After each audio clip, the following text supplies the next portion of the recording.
Rapaziada, estamos começando mais um episódio do Segue o Papo Podcast e hoje eu estou com um ícone, simplesmente um ícone do jornalismo brasileiro. Estou com o Sérgio do Bocage. Muito bem-vindo, meu querido. Obrigado por ter aceitado. Os exageros. Não é exagero nenhum, você sabe disso. E eu vou dizer por que não é exagero. 62 anos, natural do Rio de Janeiro, apresentador, repórter, comentarista e jornalista esportivo. E aí, cara? Jornalista, eu diria, com especialização em esporte, porque jornalista a gente é de todos os segmentos. Todos os segmentos. Né? Até porque hoje eu trabalho numa TV. Uhum. Quando eu comecei, eu era esportivo, exclusivamente porque eu trabalhava no Jornal dos Esportes. Mas numa televisão você faz todas as editorias. E depois eu segui também para uma área de assessoria de imprensa, e aí, como assessor de imprensa, eu atendi pediatria, construção civil, clínica de saúde, cemitério vertical, e vai por aí afora. Então, você acaba ficando mais diverso. Então, por isso eu prefiro dizer que eu sou um jornalista com especialização em esporte, e não um jornalista esportivo. Sim, ótimo. Até para ter uma visão maior das coisas. Com né? certeza. Então, você ainda é muito mais multifuncional do que eu imaginava. Não. Cara, conta pra gente como é que foi o início da tua carreira aí. Olha, você sempre pensou em ser? Sempre pensei em ser jornalista esportivo para desespero da minha mãe na época, né? Eu tenho uma particularidade que dizem ser rara nas pessoas. Eu gosto muito de língua portuguesa e gosto muito de matemática. E sempre tive notas altas nos dois. Dizem que ou a pessoa é boa em português ou boa em matemática. Isso que eu ia falar. Eu dava aula de geometria, de álgebra para os meus amigos, quando iam fazer algum concurso, alguma coisa, eu sempre gostei disso. Então, a minha primeira ideia era trabalhar com engenharia, tanto que eu sou formado em técnica eletrônica pela Escola Técnica Federal Celso Koff, ali no Maracanã. De tanto que eu gostava de matemática, eu acabei seguindo para essa área. Só que de uma hora para outra eu desisti e resolvi fazer comunicação social. Isso foi em 79 eu entrei para a faculdade. Mas nesse ínterim aí, eu fiz prova para o IME e passei. Instituto de Aeronáutica, né? Para o ITA, na verdade, Instituto Tecnológico de Aeronáutica, lá em São José dos Campos, alguma coisa assim, agora eu nem lembro. Passei, mas não fui. Aí minha mãe ficou desesperada. Pô, como é que você não vai? Não sei o que. Eu falei, mãe, eu sou míope. Pô, eu não curto essa história, não vou pilotar avião, né? Eu quero trabalhar mesmo com jornalismo. E aí segui para essa área do jornalismo e na faculdade eu resolvi que seria jornalista esportivo. E assim foi. Eu fui para o Jornal dos Esportes. Na verdade, eu comecei na Bandeirantes, no Canal do Esporte. Um amigo meu me levou lá, ele trabalhava na Bandeirantes, e me levou e eu fui estagiário, que nem existia na época isso, por uma semana exata. É curioso isso. Mas lá eu conheci o Paulo Stai, o Alberto Léo, o Márcio Guedes não estava lá ainda, acho que ele ainda estava na Globo. E eu fiquei durante essa semana indo para a externa. O Alberto Léo era repórter. E eu ia para a externa acompanhando. Só que no outro final de semana, um outro amigo que era redator do Jornal dos Esportes me chamou para o jornal. E isso tudo sem receber. Estágio, isso foi... Pô, tempo pra caraca, 81. 81. 81. Imagina, acho que estágio nem era permitido na época. Aprendiz, né? Uma coisa assim. E aí eu conversei com o Paulo Stai, ele me recebeu super bem e tal. Ele falou, olha, se você quer realmente seguir na profissão, eu recomendo que você vá, porque jornal é a grande lição de todo mundo que está aqui, né? Porque o jornal ensina você a escrever um texto para rádio, um texto para televisão e um texto para jornal. O jornal te dá forma de se comunicar. É a melhor escola. É a melhor escola. Isso era, vamos lá, em 81, né? 19 são 43 anos.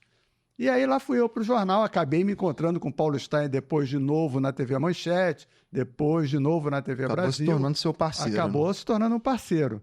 E eu fui para o Jornal do Esporte de 81 e lá aí construí carreira lá, onde passei por todas essas situações que você colocou aí de repórter, redator, editor, editor-chefe, revisor.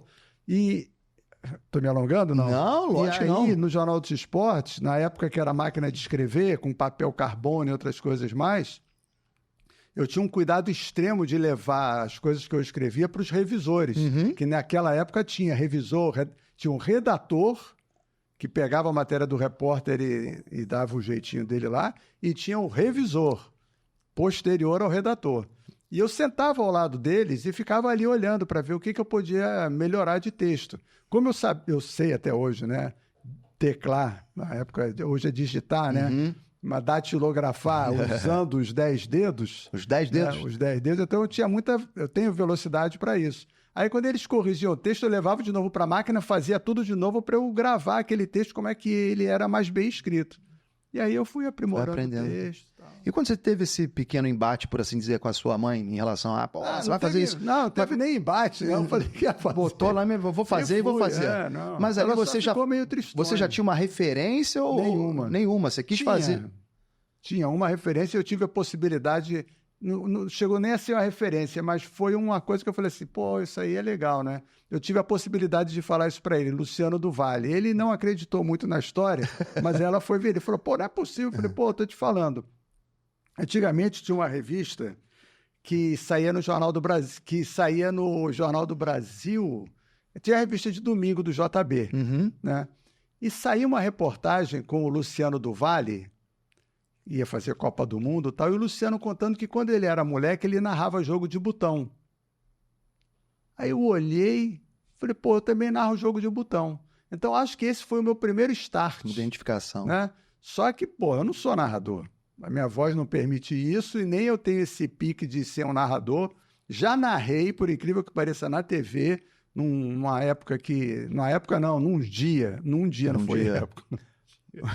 Foi uma tragédia. E assim. o que aconteceu? Alguém provavelmente ficou rouco? Não teve locutor, foi uma coisa de...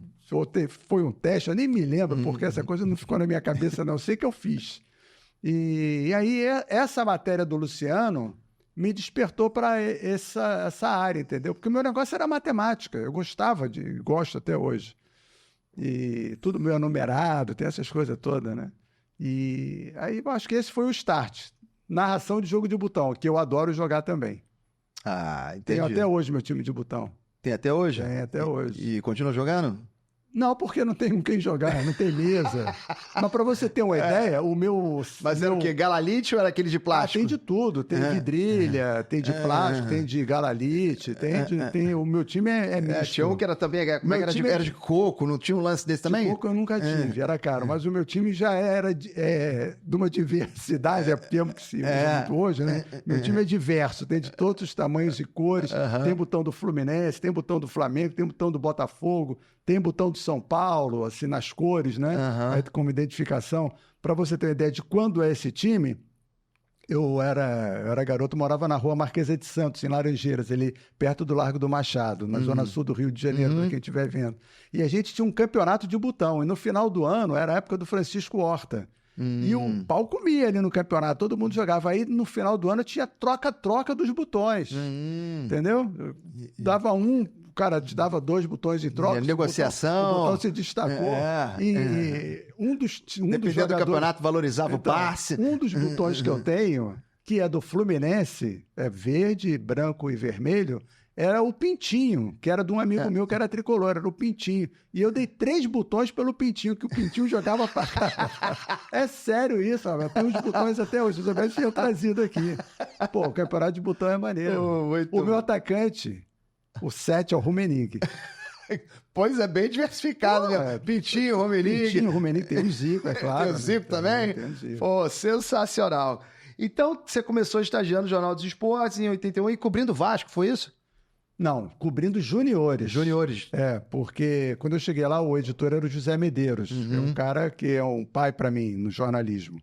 E, pô, não tem o que fazer, tinha os repórteres, né? Porque nessa época, a graduação era pelo clube que cobria. E tem gente que vai ficar mordida, mas o principal repórter cobria Flamengo. Era uma referência do jornal. Era o Wilson de Carvalho. Depois foi o Nogueira Neto, cobriu também o Flamengo, excelente repórter. Nogueirinha também cobriu o Flamengo por um tempo.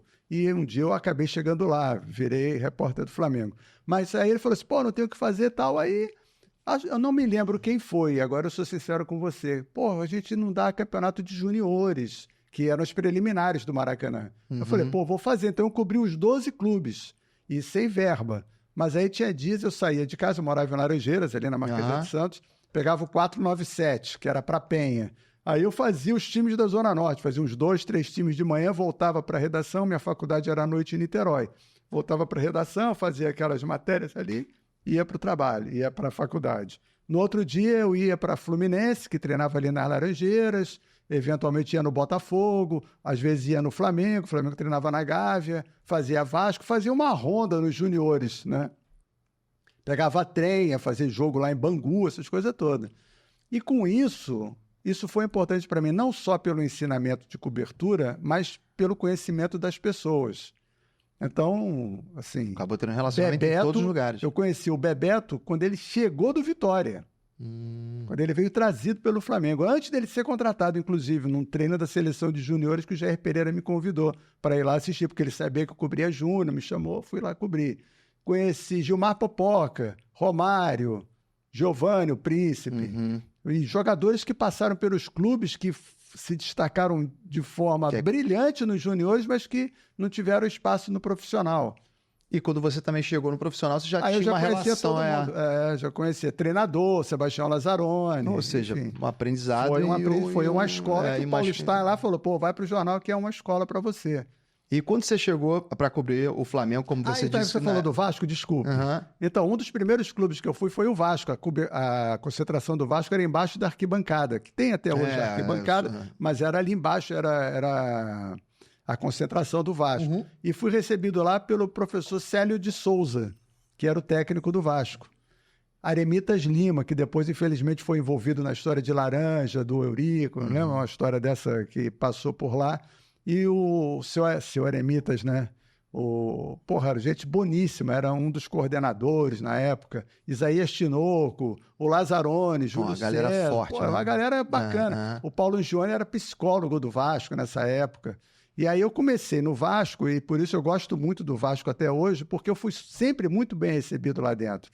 Né? Eu não tenho o que falar de lá, e até o próprio Rico sabia disso. Ele segurava assim no suspensório, né?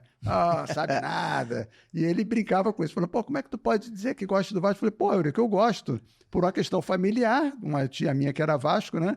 E por essa recepção que eu sempre tive lá dentro. Não tenho nada contra. E essa indagação, até para que o pessoal entenda, é porque você é rubro-negro declarado. Declarado depois de muito tempo, né? mas nunca escondi isso. Mas nessa época o Eurico sabia, tanto é que ele te questionava. Sim, isso nunca houve... Olha só, eu digo o seguinte, se o cara...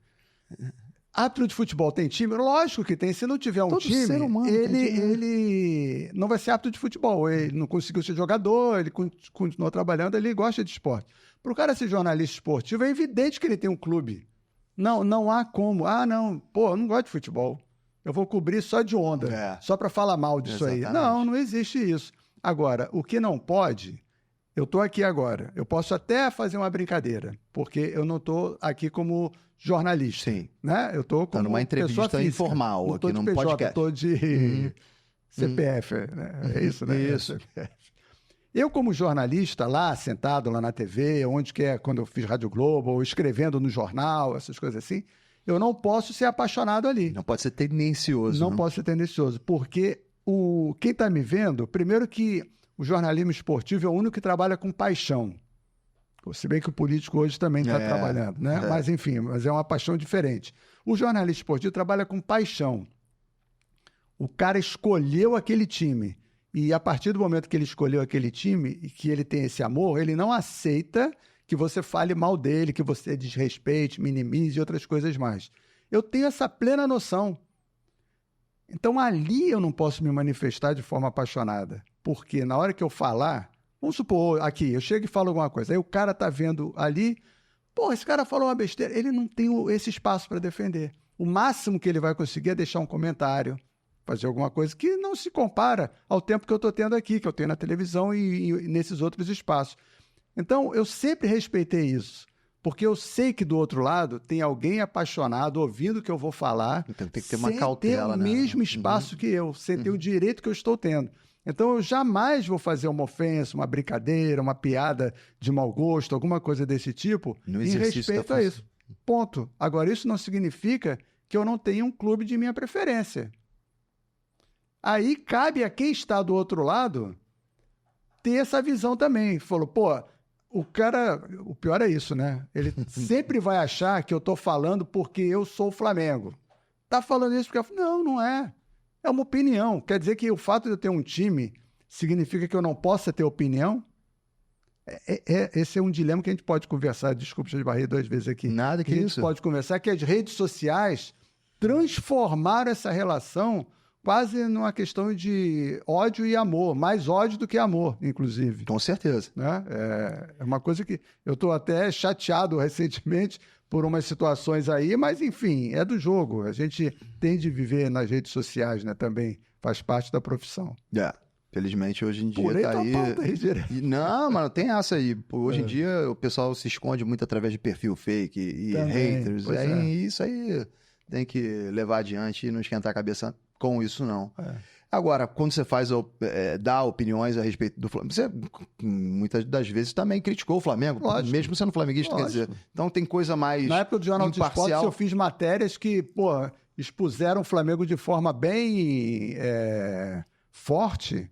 E que na época você não estava declarado e quiseram te detonar e mal sabendo que você era Flamengo. E aconteceu, entendeu? Então, pois é. eu não tenho esse tipo de preocupação. O que eu me preocupo é com o futuro. Porque essas pessoas que fazem que têm esse tipo de postura, que não conseguem nem ler o que você escreve, ou não fazem questão de entender, e que não querem nem ouvir o que você fala, ou não fazem questão de entender, essas pessoas são pais, irmãos, avós, seja lá o que for. O filho dele, será que ele vai dar esse tipo de educação? Bem então, colocado. me preocupa com as próximas gerações. Como é que essas próximas gerações, dessas pessoas tão negativas que a gente vê hoje, como é que eles vão formar o seguidor dele, ou seja, o seguidor familiar, no sentido... de parentesco, os né? herdeiros. Os herdeiros, isso. É isso. É verdade. Bom, diante disso tudo que eu falei, desse teu currículo aí, das tuas funções, apresentador, repórter, comentarista, o que se prefere fazer? Apresentar, comentar? Escrever? Adoro escrever. Adoro escrever. Porque, não sei, eu tenho facilidade, né, de escrever. Então, quando eu era repórter de jornal, e na época o Jornal de Esportes vendia muito, né? E aí eu vinha no ônibus indo para a redação e às vezes a pessoa estava lendo e eu olhava e falava assim, pô, tá lendo minha matéria. Pô, aquilo... Assim, me deixava muito feliz, prazer, né? Dava um prazer enorme. Lá na TV, na EBC, né, que é TV Brasil, Rádio Nacional e Agência Brasil, eu escrevia também para a agência, tinha uma coluna, agora não tem mais coluna, é uma mudança editorial lá, então eu não estou mais escrevendo. Mas é uma coisa que eu gosto muito de fazer, né, escrever. A rádio é legal, é tipo isso aqui, né? Você está falando e ao mesmo tempo está se expondo, porque agora tem o vídeo também. E a televisão, a rádio antigamente não tinha, né? Eu quis dizer isso, na rádio você não tinha imagem, né? Era só a voz, agora tem também. Até a rádio também tem imagem. É verdade, é web, né? E a televisão te dá a dimensão que nenhum dos dois dá. Isso é inegável, né? Eu ando na rua, algumas pessoas me reconhecem. Eu viajo, já fui reconhecido até no exterior, curiosamente. Isso é gente legal. de outro, porque a TV Brasil é Brasil. Tira uma foto aqui, porque hoje não tinha mais autógrafo, né? É uma foto. Agora é foto. Né? A TV Brasil é Brasil.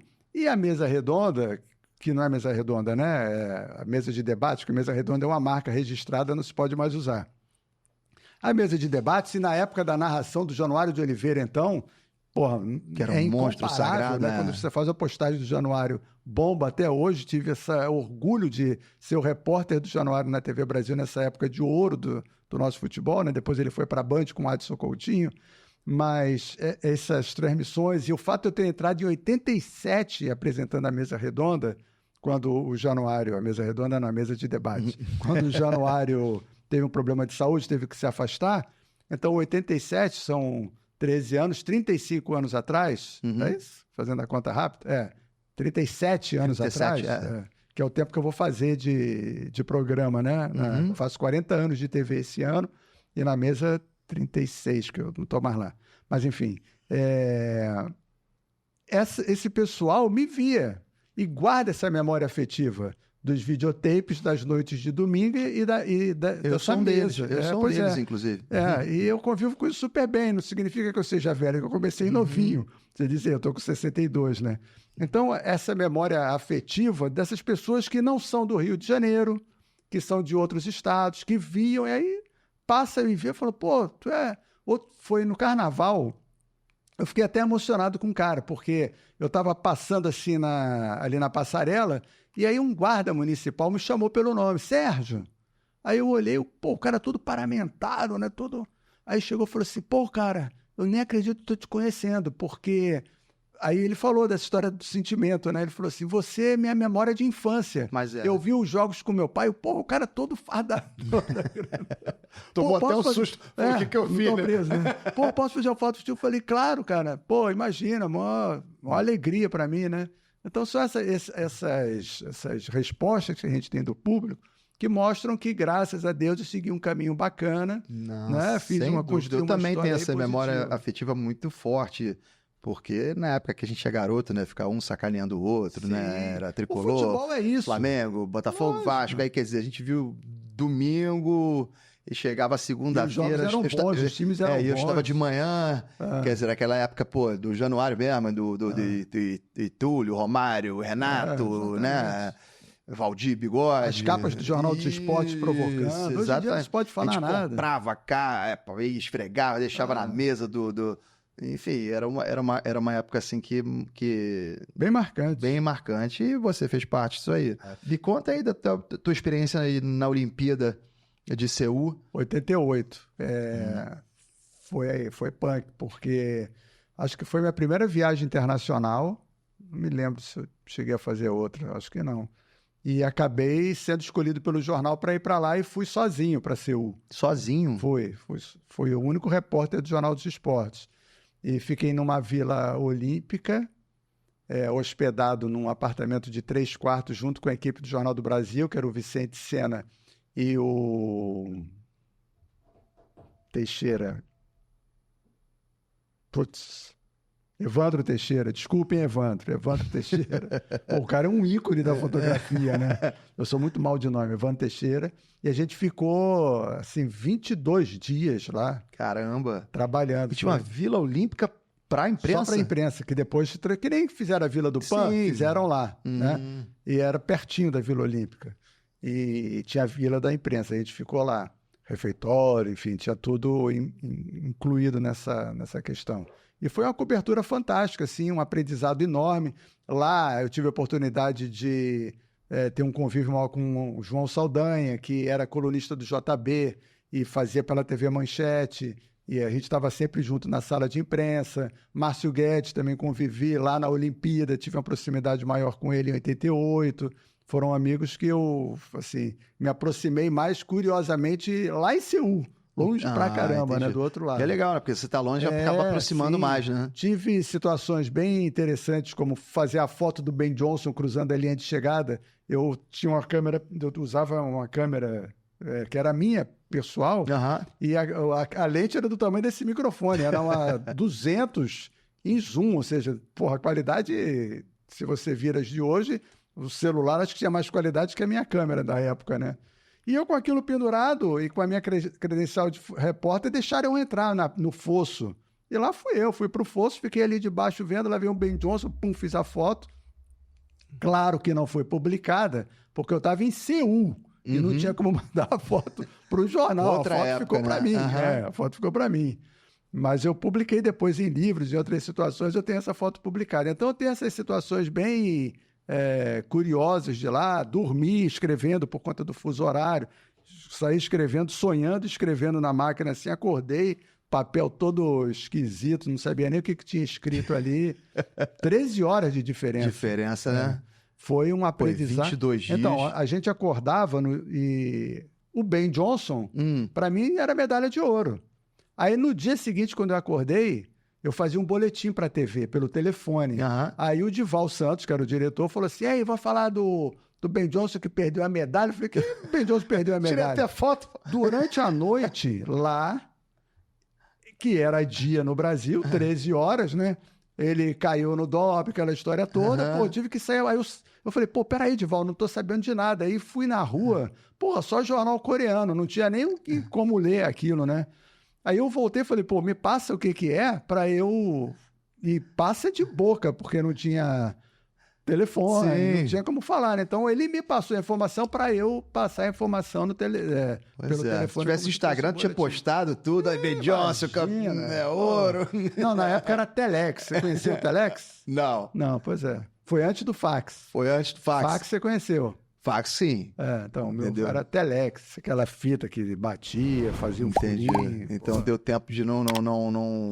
Não, eu já tinha mandado a matéria. Ah, já tinha mandado? Claro, pô. Sim, mas só que não... Eu tava 13 horas à frente. Só que não foi publicado, ou seja... Não, eles botaram menos mal. O negócio. Mas no dia seguinte de manhã, a gente acordava e se reunia, eu, o Vicente Sena e o Hideki Takizawa, que era o repórter do Globo, para saber o que... Porque de manhã ainda era noite. Então, as provas de manhã, eu tinha que mandar ainda de manhã, porque para ser publicado no jornal... que estava rodando ontem para ser publicado amanhã, que era hoje para mim. Entendi. Confusa a história. Entendi. Mas deu certo. Isso foi a tua Olimpíada de Seul, que inclusive foi 88. A primeira viagem. 88. Foi. E questão de Copa do Mundo, cara? Qual é a experiência então, que você tem? Copa do Mundo, a Copa de 90 eu ia. Tenho credencial até hoje, inclusive. E o que houve? Sem citar nomes nem nada, eu era o repórter do Flamengo, tinha toda aquela história. Já estava com aquela bagagem lá, bem interessante. Vai fazer seleção brasileira na Copa, blá. Falei, beleza. E aí, assim, umas 2 ou 3 semanas antes, lá na redação perguntaram quem que falava inglês, tal, porque o Brasil ia enfrentar a Escócia. Acho que era a Escócia. Era a Escócia no primeiro nome. Acho que foi. Pô, eu falo inglês. Aí, então você não vai fazer o Brasil não, tu vai fazer a Escócia. Tá bom. Aí depois você pega o Brasil, segue adiante, beleza. Aí, assim, 5 dias antes, o jornal precisou passar por uma contenção de despesa, então como tu vai cobrir a Escócia, então tu não vai mais, tal. Pô. Eu tenho a credencial até hoje. Eu não fui à Copa da Itália. Mas o Heraldo estava falando que recebeu o prêmio, até porque quem participou de 8 Copas do Mundo... Quem tem a credencial de 8 Copas do Mundo, quer dizer, tem uma credencial... Não, mas aí eu só fiquei nessa. Então, porque a TV, aí eu fui para a TV, né? E a TV não cobre Copa do Mundo, não tem direito de transmissão. Entendi. Então a gente não cobria, foi uma opção também de trabalho meu, nada a reclamar com relação a isso, acabei fazendo depois a Copa aqui. Em 2014, né? Em 2014 estava na Rádio Globo, aí eu fiz... E como é que foi essa experiência? A rádio é espetacular, né? Assim, eu nunca tinha trabalhado em rádio, Gilmar Ferreira foi quem me levou para lá. Era uma mesa que o Penido apresentava e tinha assim, representante, vamos chamar assim, de cada clube, né? Que não era representante, mas como se tivesse uma identificação. Era o Felipe Cardoso Fluminense, o próprio Heraldo, que é Botafogo, apesar dele não gostar muito de falar isso, né? Mas ele era assim do Botafogo. O Gilmar Ferreira, do Vasco, o Gilmar era o espião, porque do Vasco era o Loureiro Neto, que infelizmente nesse período acabou falecendo, né? Depois foi o Dé, também estava lá, e eu era o cara do Flamengo, né?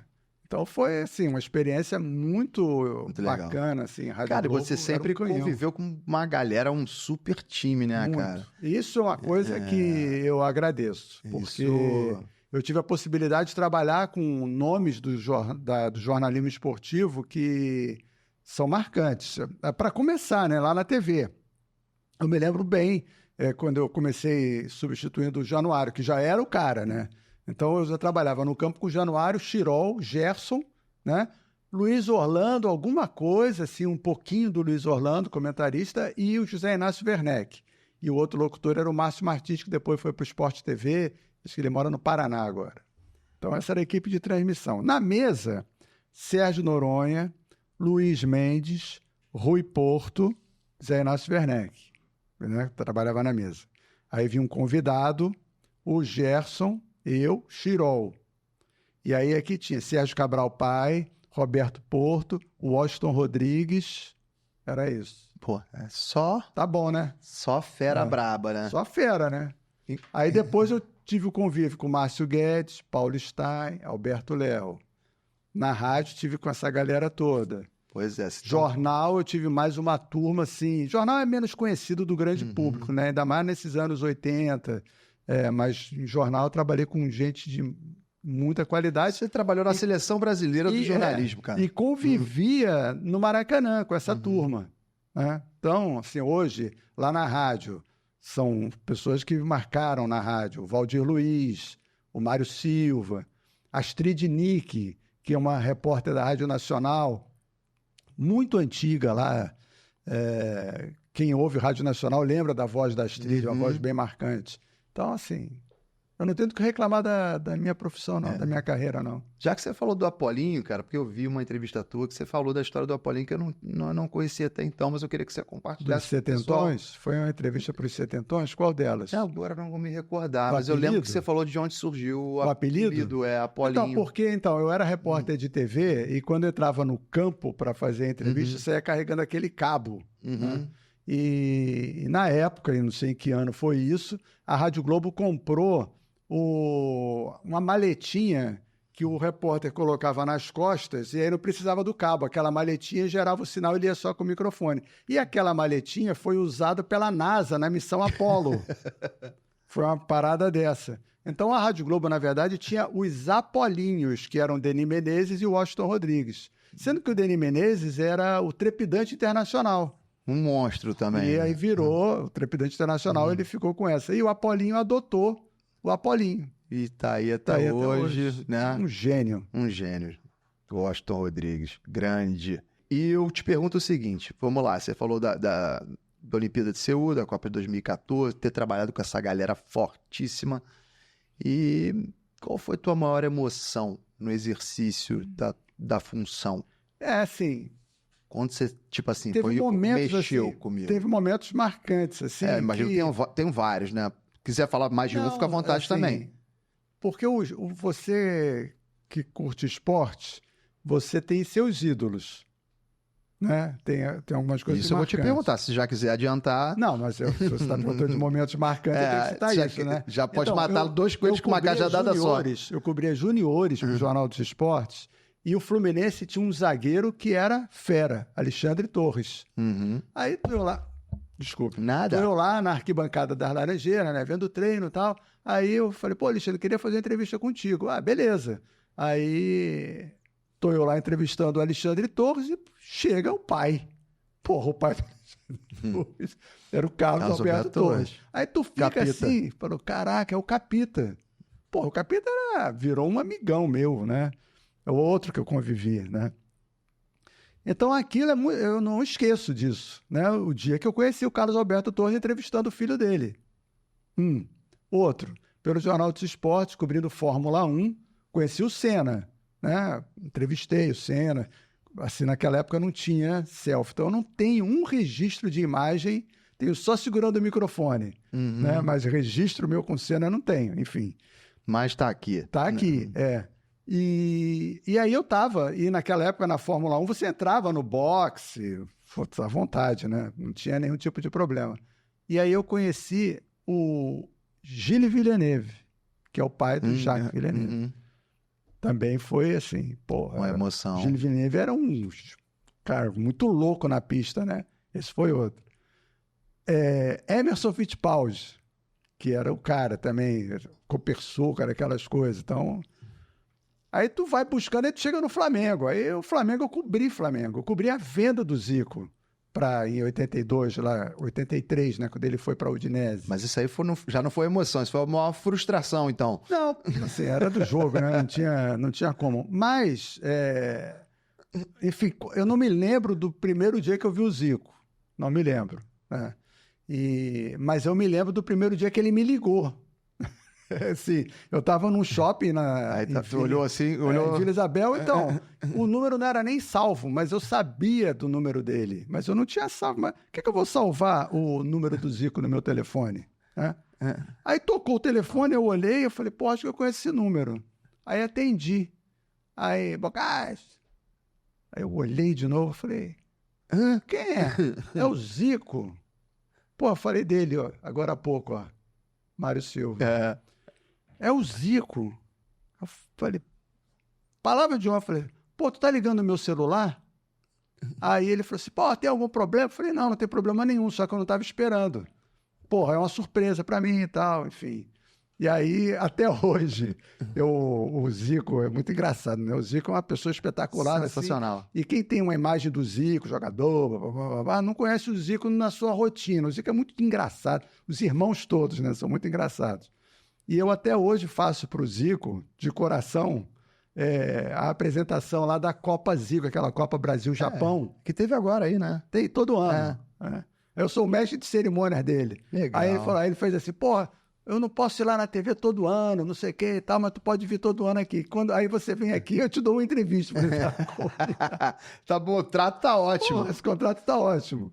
Mas, enfim, só que eu uso ele muito mais, né, coitado? Volta e meia, agora é mais com o celular. Pô, dá pra dar uma opinião sobre não sei o quê. Aí ele manda os vídeos, enfim. Não, bacana. Pô, o Zico, eu tive a oportunidade de entrevistar o Edu, que é sensacional também.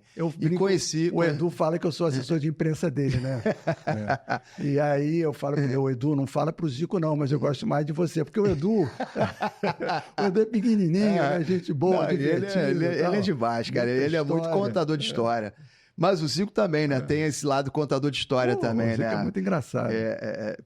Todos eles ali são geniais. Tem um irmão que é artista, né? O Nando é pintor. Todo mundo ali tem uma veia artística. Tem, exatamente. Nasceu com um dom ali, né? Aquela família, né? Dona Matilde e seu Antunes ali capricharam naquela família, né? Então... A maior emoção, você falou, já que a gente tá falando do Zico... De emoção, assim... Pô, eu sou torcedor também, né? O gol do Pet. Pô, o gol do Pet foi sensacional. 42 minutos e 50, é o finalzinho do jogo. De quem vai ser a festa? Quem será o campeão? Com 2-1 para o Flamengo, a festa é do Vasco. Um gol do Flamengo, a festa será domingão, galera. Preparado o Pet para a cobrança de volta. A barreira vai caminhando, o árbitro Léo Feld motoriza. Caminha Pet, apontou, atirou, entrou. Gol!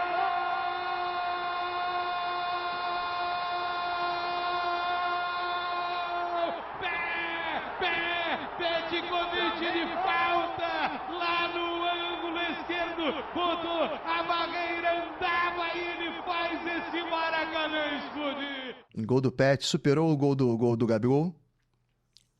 Não, mas foi antes. Não. O gol do Gabigol agora? Só tô te falando da emoção como torcedor. Assim, foi legal, assim, você tá falando como torcedor? Você falou, o gol do Gabigol foi inesperado, né? Foi legal, tal. Os gols, na verdade, né? Os gols, Então, agora tu me surpreendeu até, porque eu acho que o do Pet é mais marcante, cara.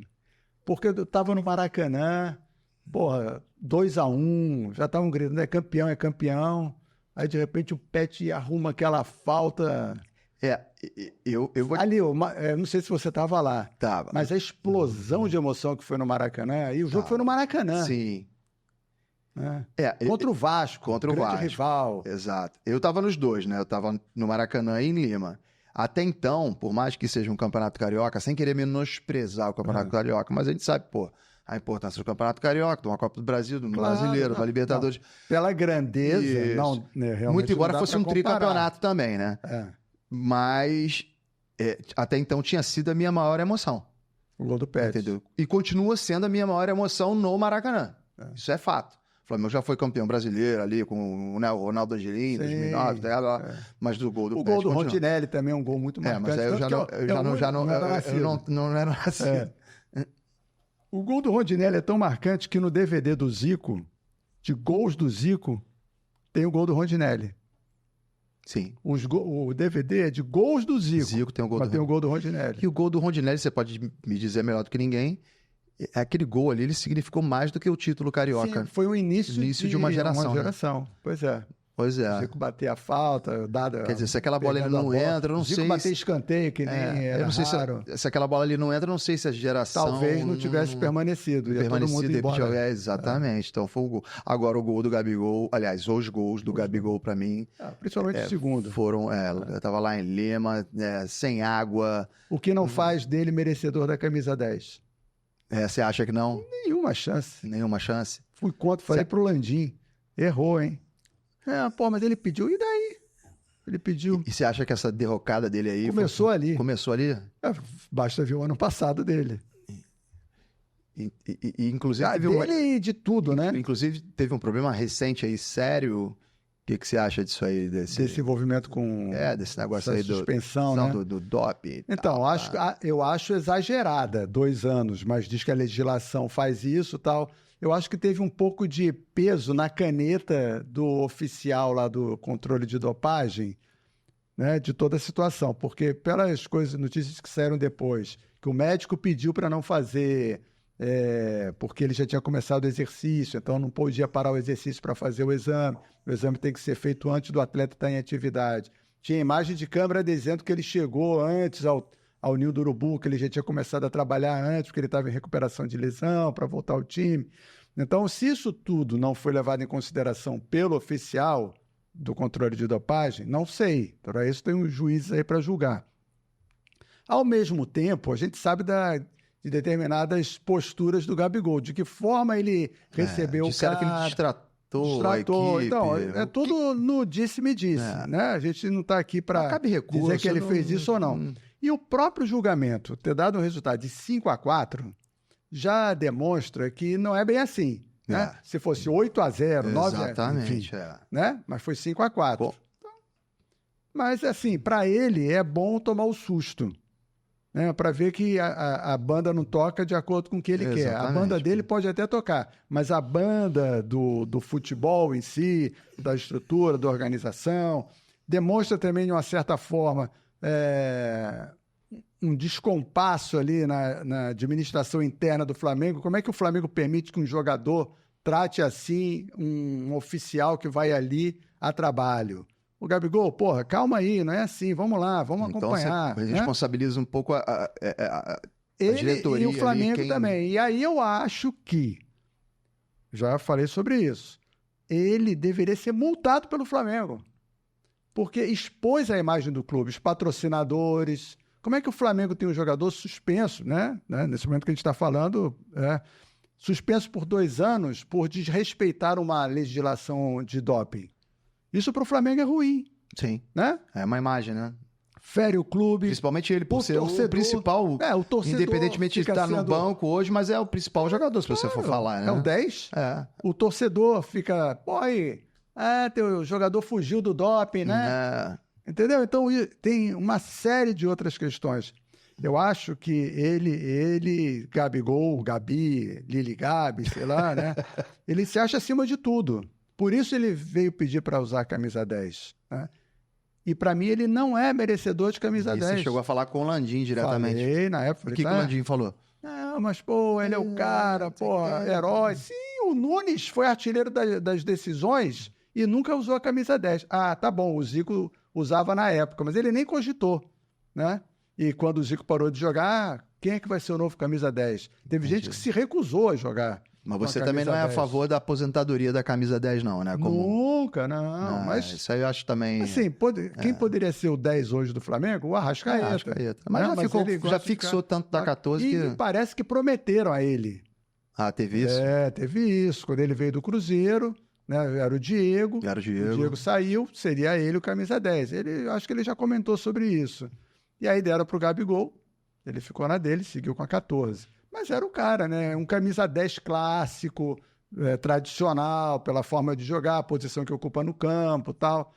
Tem um perfil melhor de camisa 10, porque o camisa 10, em outros clubes nem tanto. Mas o camisa 10 do Flamengo tem como referência o Zico. Né? E depois do Zico teve o Pet, né? O Adriano também foi camisa 10. Né, cara? É o comandante, na minha opinião. É o comandante, entendeu? É o líder dentro de campo. Eu, particularmente, o capitão do Flamengo até então, né, antes da saída do Everton Ribeiro, era ele. Eu gostava do Everton Ribeiro. Sim. Achei que o tempo dele acabou no Flamengo, na minha opinião, mas eu não encarava ele como capitão da equipe, não. O Everton Ribeiro. Porque era o Diego, né? O goleiro. O goleiro também não sou muito a favor. Fica muito longe. Entendeu? Mas tem postura. Tem postura, mas... líder ali dentro do porque, grupo. O próprio Diego era um 10 que era reserva, mas a postura Diego, tem. Família, isso aí. Postura ele tinha. Ele não era titular, mas ele tinha postura de capitão. Entendeu? Porque é o cara que tem que estar ali junto ao juiz, com uma imagem que me marcou. O Gabigol é um cara que é importante no time do Flamengo dentro de campo. Se você vira o Flamengo jogar hoje em dia, não tem nenhum jogador que pressiona a arbitragem. Não tem. O time do Flamengo é meio passivo nesse sentido. É meio que não chora, não mama, de né? extrema qualidade, que, pô, tá sobrando aí hoje em dia no Rio de Janeiro, pode nem vir a ser campeão, enfim, mas é um time que sobra no cenário. entra nas competições como favorito, mas quando tem uma marcação, alguma coisa que tem que ir em cima do árbitro peitar, não tem nenhum jogador com essa postura. O Gabigol faz isso. Faz isso. Só que por não ser Só capitão... que não sabe fazer. Não, ele não sabe fazer também. Ele, às vezes, chega atropelando, exagerando, de tudo, né? de forma exagerada. Exatamente. Não pode o Diego chegar. não. O Diego já tinha um respeito. E né? aí o capitão tem que ser esse cara, entendeu? Ele O Flamengo... O Gabigol tem que ser muito bem trabalhado, né? Mas eu acho que é difícil, até pelo temperamento dele, né? Bom, você falou aqui de uma das grandes emoções que você teve. Frustração, não queria falar muito sobre isso, mas... Frustração? A Copa de 90, acho que já ficou claro. Que não chegou a me frustrar, não. E o ídolo... Eu digo assim, eu sou cristão presbiteriano, né? A gente tem o que merece. Não está na Bíblia? Sim. Deus nos dá aquilo que a gente faz por merecer. Então, se eu não fui, algum motivo houve para eu não ir. Ou eu não merecia, ou eu não tinha que ir, tinha que ficar aqui por algum outro motivo. Eu prefiro encarar que você... É porque você tinha outras funções, outras missões aqui. Pois é. E outros prazeres que foi trabalhar com essa galera assim, toda. Eu não vejo assim, frustração. Não era pra ser. Não era pra ser, e você trabalhou com uma galera maravilhosa, conheceu e ficou íntimo de muita gente, né, Quem é teu ídolo no esporte? No esporte?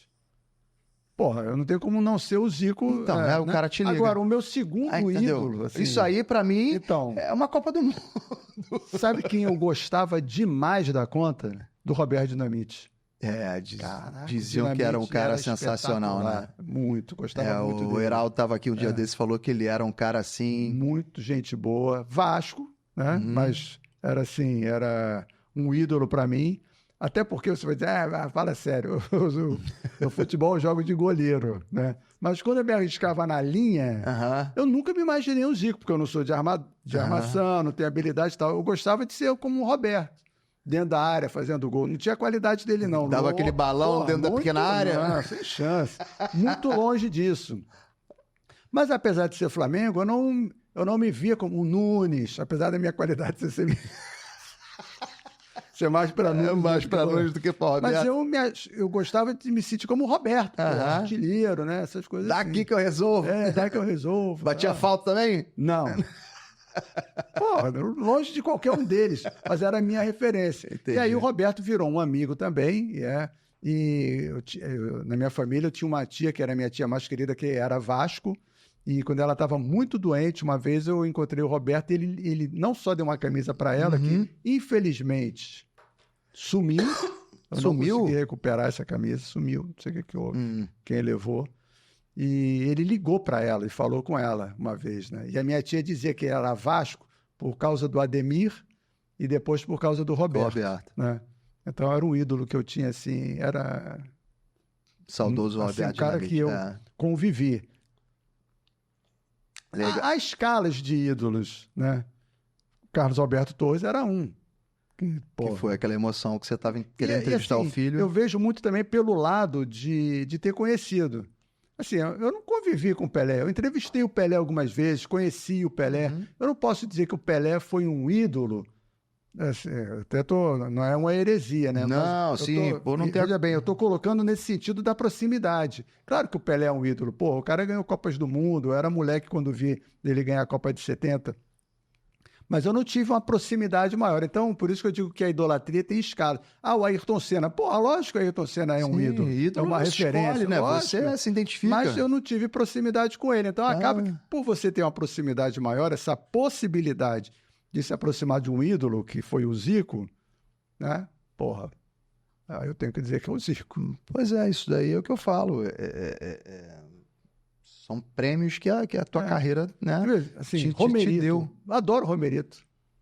Eu tive a possibilidade de cobrir Fluminense, época de Januário. Romerito era graça. Delay do Fluminense. Eu cobri aquela geração, né, de 83, tricampeão, com gol do Assis. Pô, o Assis era um amigão. O Assis de Washington. Do Casal 20. Casal 20, branco. Então, eu vejo, assim, esse lado da amizade também, da proximidade. Pois é, Sérgio, isso que eu ia te falar agora, cara, porque o que eu percebo hoje em dia eu até vou te fazer essa pergunta, o acesso dado à imprensa antigamente em relação aos dias atuais... Nem se compara, quer dizer, você até virava amigo dos setorista, dos hoje o jogador nem consegue... Nem conhece. Nem conhece, trata mal. O cara passa numa coletiva. Zona mista, quando passa, vai de cada vez na coletiva. E quem escolhe os entrevistados é a assessoria de imprensa do clube. Eu cobria Jornal dos Esportes. Aí você tem direito a fazer uma pergunta. Eu fazia Flamengo para o Jornal dos Esportes. Eu fazia de 10 a 12 matérias todo dia. Uma página de jornal e a entrelinha 10 era bem menorzinha, a letrinha era pequenininha. E eu falava com quase o time inteiro, todo dia. Porque eu ia no treino, ficava ali na beira do campo, o cara passava, fazia uma pergunta, você via o treino, conversava com o treinador, fazia matérias especiais. Hoje em dia, 15 minutos de imagem. Desculpe, 15 minutos de imagem, pronto, acabou. Agora a coletiva, aquela coisa, né, pasteurizada ali, fechada, todo mundo faz a mesma pergunta, aí dá licença, preste aqui. Aí tu faz a primeira pergunta aqui, vou fazer uma pergunta, como foi a Olimpíada de Seul? Aí eu falo da Olimpíada de Seul. Aí no teu roteiro aqui, Copa do Mundo de 2014. Aí você gostaria de perguntar, mas aí você só tem direito a uma pergunta. Já era. Aí o outro vai perguntar lá, Picado, tu nasceu no Rio de Janeiro? Pô, mas eu já falei isso lá atrás. Entendeu? Então as coletivas hoje são assim, você não tem uma sequência. Entendi. Aí você vê o cara dar uma resposta e falou, pô, o cara tá falando não sei o quê, mas o outro, que é o próximo, a pauta dele é outra. Ele não tá nem aí porque você tá falando na minha pergunta. E aí não dá andamento. Então você não tem uma fluidez nas entrevistas e o tempo limitado, enfim. E dada essa proximidade que você tinha com os jogadores, quer dizer, uma situação excepcional, por exemplo, a gente falou do Gabigol aqui, digamos que fosse daquela época. Pô, era bem capaz de você entrar em contato direto com o Gabigol e falar, Gabigol, o que aconteceu? Encontrava com ele no clube. O que rolou? Sim, lógico. Né? Hoje em dia fica aquela coisa meio que no ar, não, distratou, não distratou, não, vou te falar, fez, não tem um fez. exemplo disso. Carlos Alberto Torres era o técnico do Flamengo e ele falou uma história lá um dia numa conversa, né? E foi chamado às favas, como diriam os antigos, né? Pela diretoria do Flamengo, para dizer que parada é essa? Essa reunião da diretoria com Carlos Alberto Torres, a diretoria chamou todos os repórteres para participar dela, para confirmar se ele tinha falado ou não. Aberta. Não foi uma parada fechada. Entendi. Entendeu? Chamou e conversou e ali as coisas eram esclarecidas. Eu me lembro até hoje do dia que houve o anúncio da venda do Zico. A gente estava na beira do campo, o Flamengo ia jogar final do Campeonato Brasileiro, Flamengo e Santos. Santos, né? A gente estava ali na Gávea, o Duche passou por fora, assim, da grade, falou assim, depois do treino, todo mundo lá na sala.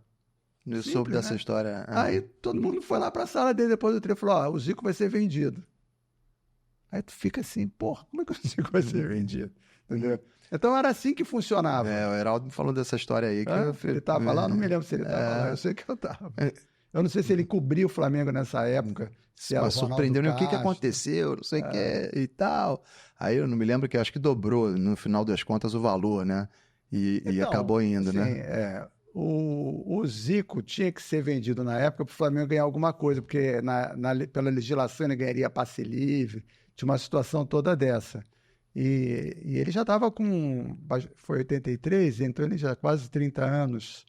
Que para aquela época... época já era uma coisa... Mas, era a chance também que ele tinha que ir para o exterior, mas talvez se você perguntasse para o Zico se ele queria ir ou não, talvez ele dissesse que não, né? Muito provavelmente. Pois é. Mas o Flamengo, na época, também tinha que ganhar uma grana, tinha que ganhar um dinheiro, faturar alguma coisa em cima dele, e ele acabou indo. E também o contrato dele estava terminando, enfim.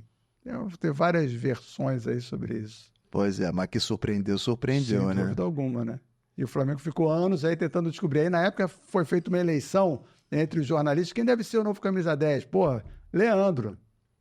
Aí o Leandro, de jeito nenhum, tá maluco de vestir a camisa 10. O Leandro era o Por segundo... mais que fosse um fenômeno... O Leandro era o segundo melhor jogador em termos de qualidades. Pô, mas lateral e zagueiro. Agora botar também lá na frente, né? É um dos ídolos maiores do Flamengo pela história toda dele. Ele não teria condição de ficar no meio armando o time, né? O juiz já não deixava. Peraí também, né? Não, tira dessa.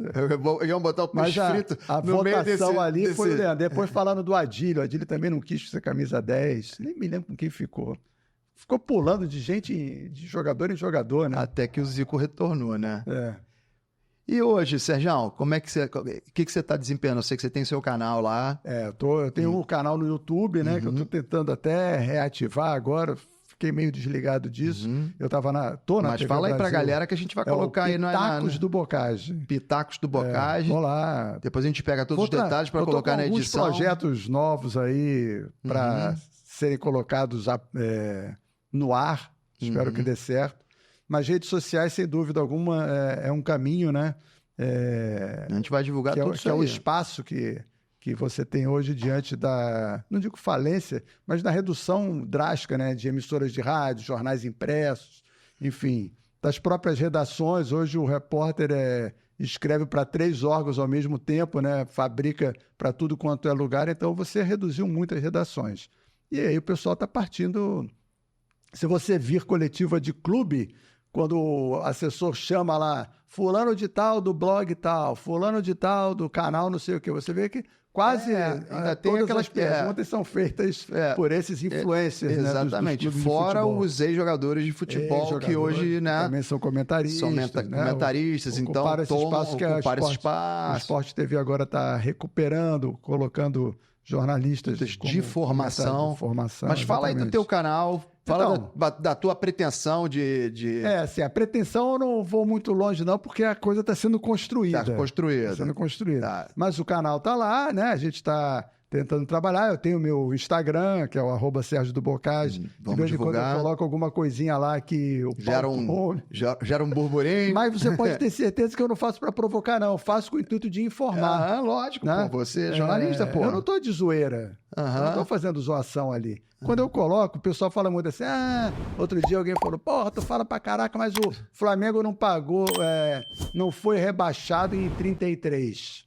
Tem essa história aí, né? Não tinha nem bola em 33. Não tinha segunda divisão, o regulamento não previa o rebaixamento. E aí eu coloquei lá, eu fiz até a pesquisa aqui, que eu não me lembrava direitinho dos anos, mas da mesma forma que o Flamengo foi o último colocado em 33, o Fluminense foi o último colocado em 1921 e o Botafogo foi o último colocado em 1923.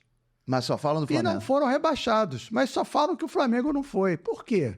É porque eles já foram rebaixados, então quer dizer, mas em outras ocasiões. Mas deveria ter sido em 21. Aí pode dizer que o Flamengo foi rebaixado, sim. Sim, mas não pode cobrar se esses dois também foram. Tem que encarar. Esse daí tem que ser um dos rebaixamentos. Olha, eu sou fluminense, eu não fui rebaixado em 21, mas o Flamengo tem que ser rebaixado em 33. Aí fica complicado. Entendeu? Aí eu coloco essas coisas e a galera fica bolada. Eu falei, não, eu estou desmentindo, porque a história não é feita em cima de fatos, e sim de versões. Né? Então, mais ainda é isso. Aí se construiu a versão que o Flamengo não foi rebaixado, virou a mesa. Não existia o rebaixamento, tanto que esses outros dois também não foram rebaixados. E aí eu falo para os tricolores, eu tenho amigos tricolores, claro que eu tenho, né? Falo, gente, não aceite torcedor do Vasco e do Botafogo mandar vocês pagarem segunda divisão. Porque eles também devem. Aí o cara, como é que deve? Deve, se você for na história, deve. Vou dar só um exemplo. Sim. Vou dar um exemplo que junta os dois. 1986, pega a história do Campeonato Brasileiro de 1986, que você vai ver que no meio do campeonato o regulamento mudou. O Vasco foi eliminado, seguiriam só 24, o Vasco foi eliminado nessa primeira fase, né?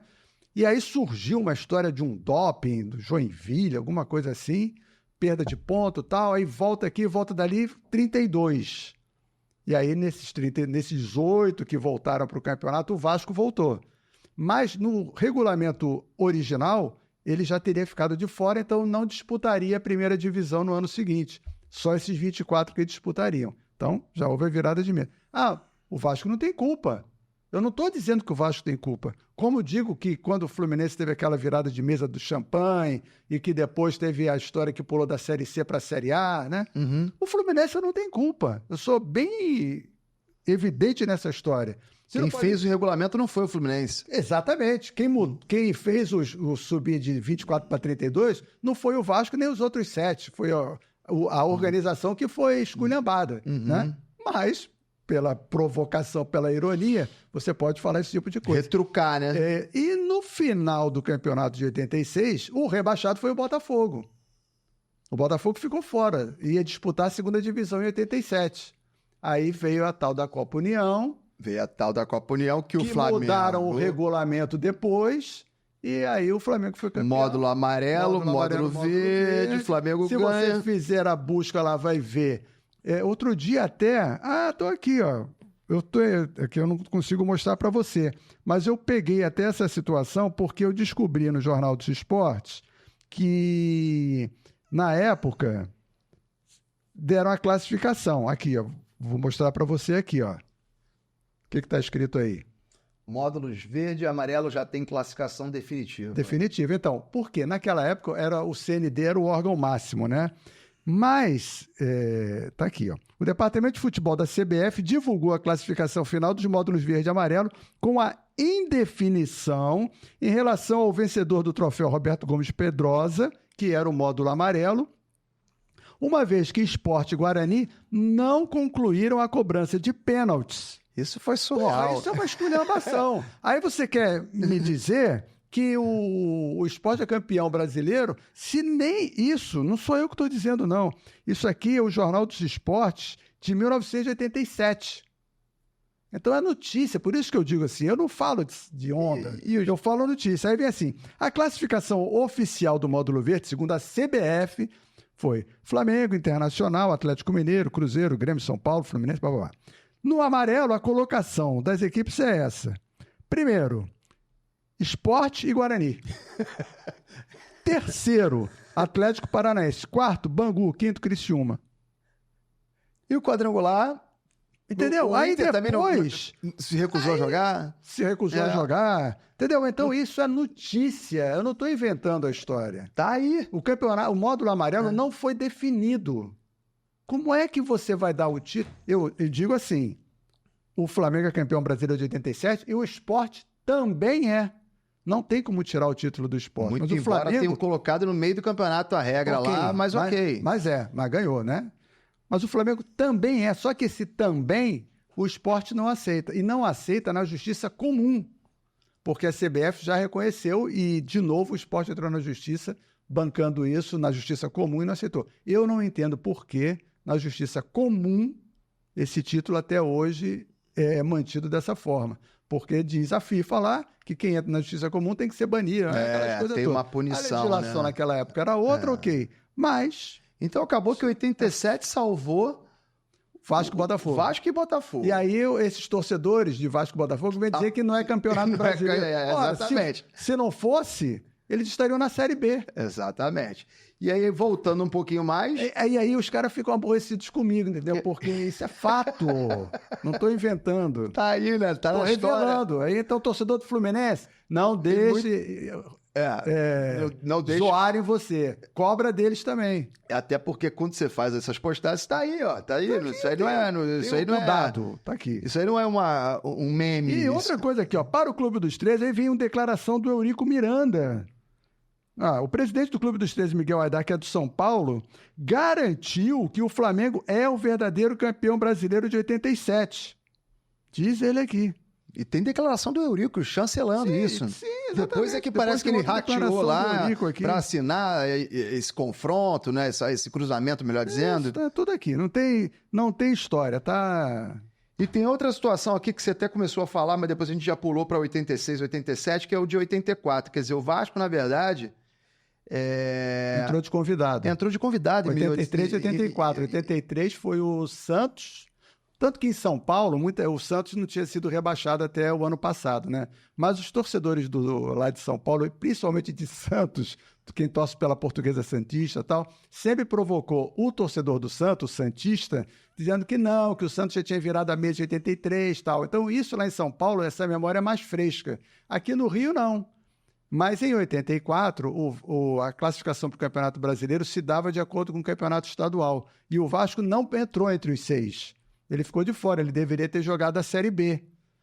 Mas aí veio um convite e o Vasco disputou o Campeonato Brasileiro de 84 como convidado. Acabou chegando até a final e perdeu para o Fluminense. Mas não interessa, o critério não era esse, foi convidado. Então, ele deveria... Então, é mais um argumento aí, né, que você deve ser detonado, Vasco, mas... Não fique aborrecido comigo, eu gosto do Vasco, não... É o teu segundo time. Se eu tô falando isso aqui... Porque são fatos. É porque é verdade, eu gosto do Vasco. São fatos. O futebol é feito dessas provocações, e isso é uma provocação que outros podem usar. Eu não falo nada sobre Série B. Sérgio, nunca vivi. Sérgio, o que você acha do Campeonato Carioca hoje aí? Deve ser mantido, deve mudar? Deve mudar, com certeza deve mudar por conta de calendário, né? Porque fica muito apertado. Em uma determinada época do ano fica todo mundo apertado. Que é muito campeonato, Copa do Brasil. Mas o Campeonato Carioca é o grande motivador da rivalidade.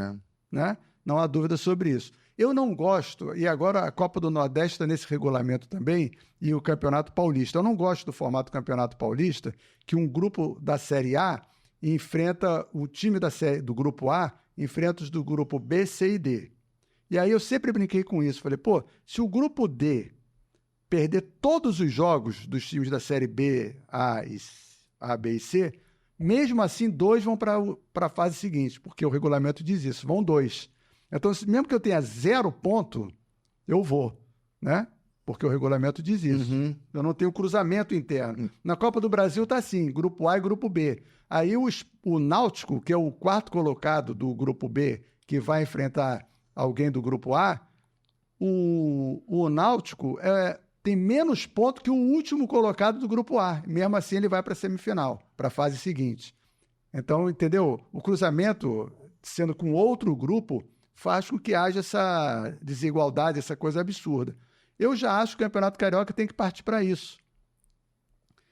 Faz 2 grupos lá, 6 e 6 de cada lado, 2 grandes aqui mais 4, 2 grandes aqui mais 4, sei lá, como for.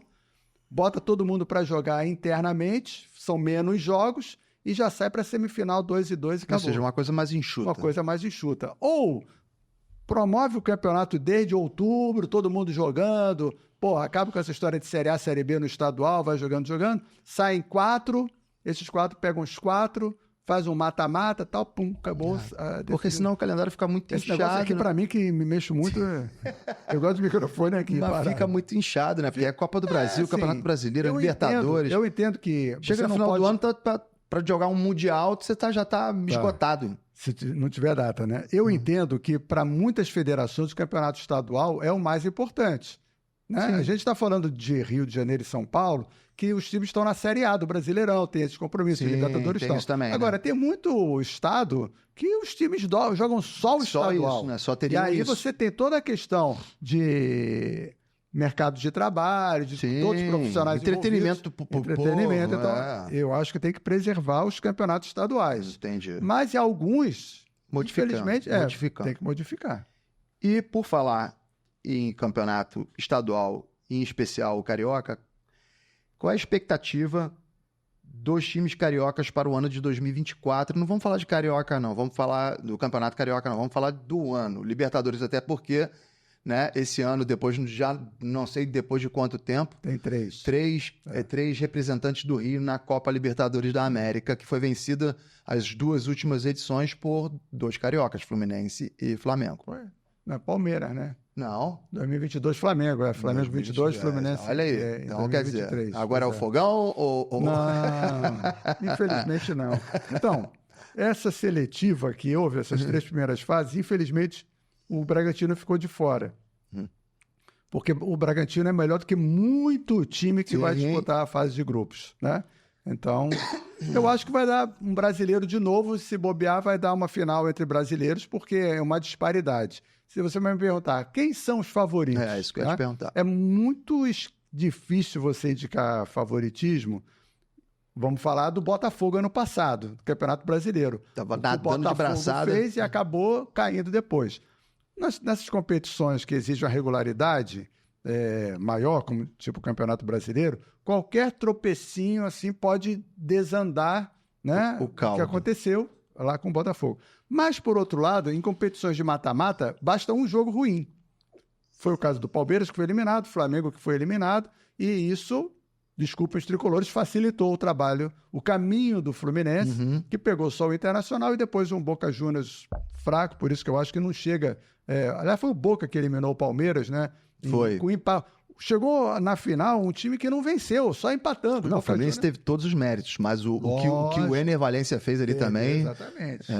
Volto a dizer, aquilo que eu falei lá atrás do rebaixamento. Fluminense tem culpa? Não, azar de que quando um time o cara bota em campo o time reserva e perde, problema de quem botou o time reserva, o outro tem que atropelar mesmo e ganhar. Então, e eu reconheço o título do Fluminense, que eu brinco também, eu sou o Flamengo e o Pinola também deu uma cabeçada boa pra gente, não foi? Pois é, enfim. Exatamente. Então, não tem...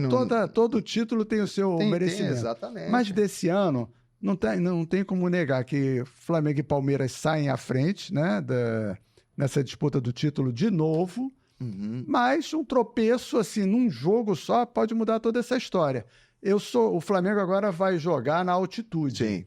O Bolívar, no ano passado, chegou a vencer o Palmeiras, inclusive, foi ano passado, ano retrasado, agora não me lembro bem, por conta da altitude. É o único esporte que é disputado naquela altitude. Outras modalidades não são. É desigual. Então, no grupo do Flamengo, que tem o Bolívar lá a 3.600 metros e o Flamengo aqui, você praticamente pode dizer que esses dois são os classificados. Não é justo isso, porque ele vai ganhar todos os jogos dele lá e o Flamengo, em tese, como é o mais forte do grupo, vai ganhar os jogos dele em casa. Alguém tem que arrancar ponto dele lá em cima. Tem o Milionários, 2.800 metros, né? Então, pode ser que não se sinta tão desconfortável, possa ter esse confronto entre eles lá e pode acabar até ajudando o Flamengo. Mas o fato de jogar na altitude é desigual porque o Flamengo tem tudo para ser o primeiro geral, né? O que faz uma grande diferença até a final, né? Até a final, porque a final é única, né? Porque a final é única, vai ser em Buenos Aires, inclusive. Se não mudarem, né? Porque sempre muda alguma coisa. Jogar em casa, antes ou depois? Eu não sei. Não sei, eu tenho essa... Não sei se é essa competição, mas cada hora a gente acha uma coisa. E o Tite, já que a gente está falando de Flamengo? Sempre gostei dele como técnico, sempre defendi na seleção. Não para ser o técnico da seleção, o defendi no trabalho, porque o técnico, para ser técnico de seleção, ele não tem tempo suficiente para desenvolver o que ele quer, né? O cara pega o grupo por 5 dias, reúne, fala alguma coisa, né? E aí, um mês depois, ele pega aquele grupo? Não, ele pega outro grupo, porque nem todos os jogadores são os mesmos. Sim. E aí vem outros jogadores. FIFA, não é data FIFA, não sei o quê. Não, o cara tá lesionado, tá suspenso. Aí ele pega esse outro grupo aqui para trabalhar de novo, aí vem um jogador fora de forma, né? Porque vem de situações de trabalho distintas, e aí ele tem que dar alguma coisa para colocar em campo de novo. E além disso tudo, me desculpem, tinha um Neymar na vida, né? Que cuidava ali do grupo como um todo, era um centralizador. Você vê a seleção brasileira jogar hoje, você sente falta do Neymar? O Neymar hoje em dia não está fazendo a falta que fazia. Existia uma Neymar dependência, que ele ganhou? Né?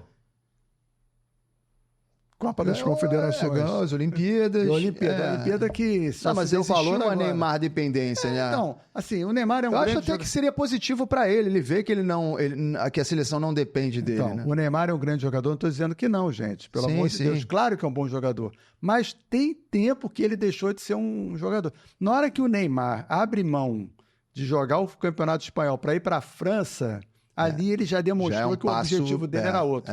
Ele deixou um pouco de lado a competitividade. E aí, para complementar, vai lá para o mundo árabe, né? Agora então, né? Ele ainda se lesionou, coitado. Assim, mas daqui a pouco ele vem pro Flamengo. Daqui a pouco ele vem pro Flamengo. Não.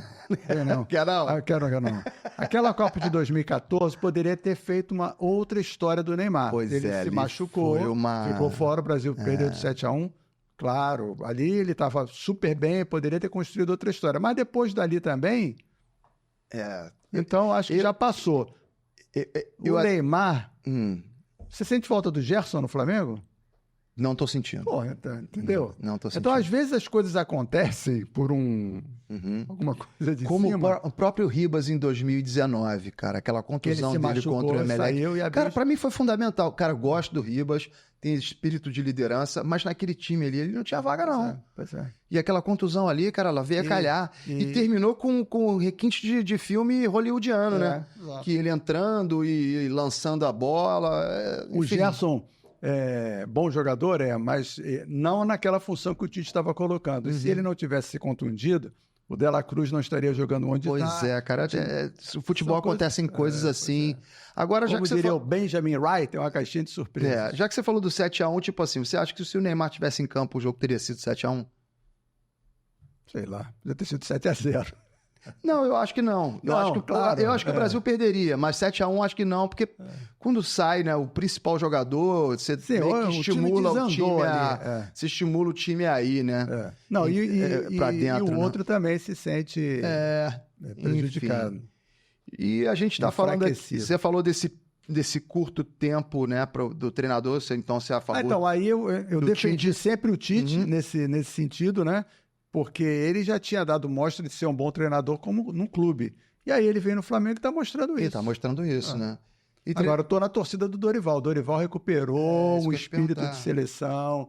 É um cara boníssimo. então eu ia te fazer a pergunta a gosto. respeito da saída do Dorival em 2020. Contra? Nem vou Absurdo. precisar te perguntar. Não. Já tá respondido. Achei que o Flamengo errou de forma enorme ali ao não renovar o contrato. Então você é a favor do Dorival na Sou, seleção. claro. Também sou a favor, gosto do Dorival. Joga pra frente, futebol brasileiro, Exatamente. não fica nesse toquinho lá atrás. Diniz, Aquilo né, pra mim é no futebol dinizismo. de salão aqui. Aquilo ali. Na época. Cara, eu não sei como é que o torcedor tricolor aguenta aquilo ali, não, cara. não, porque dá uma aquilo ali agonia. é uma agonia, cara. Fica recuando a bola. Você vê que O Brasil fez um gol na Espanha. assim. Assim. Exatamente. Pra mim, goleiro tem que jogar com as mãos. Pô, cara. Eu sou da antiga. Goleiro tem que ser bom ali fazendo defesa e tal. Aqueles toquezinhos porque ali. O goleiro tem que sair jogando com o pé. Pra quê? Dá um chutão, pô. Agora, você tem 10 jogadores de linha pra tocar a bola. Precisa do goleiro? Pois é, cara. Não tem sentido. E futebol não é gol?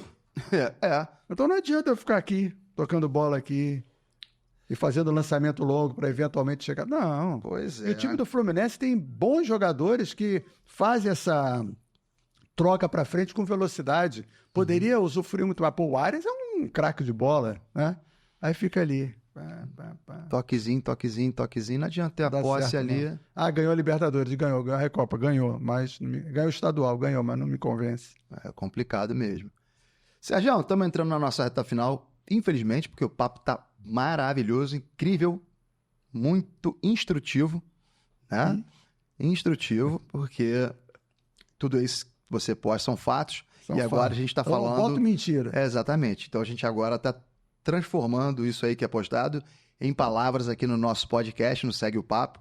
E eu tenho certeza que a galera tá adorando. E eu vou te fazer agora aqui uma pergunta em relação à SAF. O que você acha da SAF? Pode ser, você pode falar das diferentes SAF. Sim, Botafogo, Vasco. Então, na Europa já existe há muito tempo, né? E chegou no Brasil para ficar mesmo. A gente tem vários clubes aí que a gente nem sabe que se transformaram em SAFs, mas que eram alternativas. O Botafogo, eu acho que não tinha muito caminho. E se transformou em SAF, bacana, tem progredido, né? Todos os anos nos seus objetivos. Não foi campeão brasileiro ano passado, mas atingiu o objetivo de chegar na Copa Libertadores, que vai disputar esse ano. Então, bacana para o Botafogo. Fala dos times do Rio especificamente. Do Vasco, eu fui contra desde o início. Parece que o pessoal não conhece a história do Vasco. De superação, de torcida, nas campanhas. Pô, o Vasco tem recorde mundial de tatuagem. Lembra dessa história? O Roberto fez vamos botar a cruz no braço, não sei o quê, vamos quebrar o recorde. Porra, a torcida do Vasco fez fina em São Januário. Desses últimos anos do Vasco, a torcida continua lá, né? Continuou incentivando a construção de São Januário. Porra, tudo. Aí hoje o poder que o presidente do Vasco tem. Segundo as pesquisas, é a 4ª ou 5ª maior torcida do Brasil. Jogaram isso tudo para o alto ao venderem o Vasco. E o poder... o Vasco ainda tem 30% do futebol, é nada, 30%, meu amigo.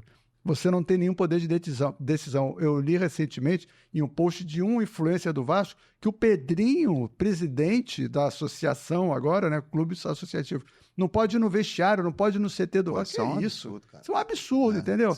Mas de quem é a culpa? De quem votou, que foram os conselheiros do clube, e aceitaram uma orientação, sei lá de quem, para que o clube se transformasse em SAF. Fui contra. Agora o Vasco é rico. Agora... Ganhou o quê? Ganhou o quê? Quase foi rebaixado. Quase mais, foi rebaixado. Hein? Ano passado foi o quê? 23, 24, 23. Em 22, quando o Vasco estava na Série B, lá um dos diretores da SAF lá falou, olha, se o Vasco não subir para a Série A, para nós, investidores, não tem problema nenhum. Amigo, eu falei com meus amigos vascaínos lá, se é no meu time, eu vou lá e pego de volta e mando esse cara embora. Um diretor de um clube da grandeza do Vasco não pode jamais dizer que se o clube não subir, não vai fazer diferença. Ele não conhece realmente a história do Vasco. É complicado. Não conhece. E está aí. Para investir, investe errado, contrata errado, não libera verba o suficiente. Esses caras que compraram o Vasco, na minha visão de fora aqui, não estão preocupados com resultado esportivo. Não estão. São uma empresa que veio para o Brasil, de repente, com outros objetivos de proximidade, com o mercado brasileiro e outras coisas mais. Revelação de jogador. Fazer um papel aqui e tal, e faturar. Porque a base toda é dele. Tá querendo saber de número. É de número. Não é paixão. Se for campeão, se não for... O cara que diz, se subir para a Série A não faz diferença, amigo, não pode. Então eu fui contra, continuo contra. Não sei se um dia o Vasco vai conseguir recuperar isso, porque agora... O endividamento é outro, né? Porque tem toda a dívida, tem, enfim. E, ao mesmo tempo, teve um sujeito da SAF do Vasco que falou que não haveria mais distinção entre Flamengo e Vasco em questão de isso eles falaram na época. Quer dizer, umas coisas assim meio... Assim, o Flamengo é um exemplo e o Eduardo Bandeira de Melo merece todos os louros dessas conquistas de hoje do Flamengo. Claro que a administração do Landim está de parabéns também, porque manteve, soube usar, e acho que a tendência para o ano que vem, quando vai ter eleição esse ano, para o ano que vem, tem que ser esse padrão de tratamento, de gestão. 4 anos seguidos, faturando mais de 1 bilhão por ano. Qual é o clube do Brasil? Ano passado não ganhou nada, foi o que bateu o recorde. Exatamente. Então, esse modelo de gestão que o Bandeira implantou era o que o Vasco tinha que fazer. As pessoas não lembram que por 6 anos o Flamengo ficou pagando mico aí. Ganhou uma Copa do Brasil por acaso. Por acaso. O Bandeira chegou falando que ia ficar 3 anos sem ganhar nada. Pois é, e ficou. E ficou pastando lá, contratando um jogador ou outro, sendo ironizado. Ok. Foi um compromisso dele e que mostrou que deu certo. Então deveria servir como exemplo. Mas não, resolveram vender. Aí, amigo, a dívida do Flamengo era de 700 milhões também. Pois é. Entendeu? Foi questão de saber negociar, saber fazer. Aí o Flamengo pode virar uma SAF? Pode. Acho até que deve. Mas se você for no Bayern de Munique, que também é SAF, o Bayern tem mais de 50% dele. Os outros 40 e tantos por cento, ele transformou em SAF. Então ele tem 4 investidores que tem o Bayern como comandante, vamos chamar assim, né, do futebol, o acionista principal do futebol. Mas para esses investidores, quanto mais o Bayern faturar, melhor para ele também. Então ele trabalha para o clube. A imagem dele está exposta. O Bayern agora, inclusive, rompeu com a Adidas, né, que foi fornecedora durante anos, né, e acertou com a Nike. É isso.